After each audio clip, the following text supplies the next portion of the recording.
কলমটা যে কত খারাপ, সারাদিন দুনিয়া দুনিয়া দুনিয়া দুনিয়া, নামাজ নাই, রোজা নাই, ইবাদত নাই, নামাজও পড়ি না, নামাজ কাজা করি, আল্লাহ মাফ করিয়ে একটু দুই এক টাকা নফল নামাজও পড়তে চাই না, একটু সুন্নাত পড়তে চাই, তারাবির নামাজ পড়ি না, তারাবির নামাজের মধ্যে আবার কোরআন তেলাওয়াত, এক খতম কোরআন তেলাওয়াত করা সুন্নাত।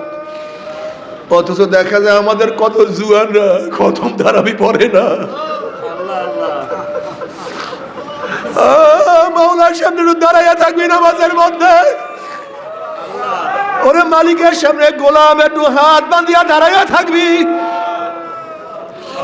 একটু বেশি সময় মালিকের সামনে দাঁড়াইয়া থাকবা, তাও তুমি পারো না, তোমার এইটাও সহ্য হয় না, একটু মাওলার সামনে দাঁড়াইতে পছন্দ করো না রে গাদা।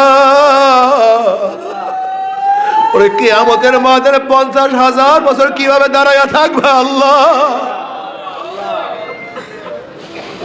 আজকে তারাবির মধ্যে নামাজের মধ্যে কিছু সময় দাঁড়াইয়া থাকতে চাও না, আর কিয়ামতের মাঠে একদিন নয়, 2 দিন নয়, 1000 বছর, 10,000 বছর নয়, 50,000 বছর দাঁড়াইয়া থাকতে হবে।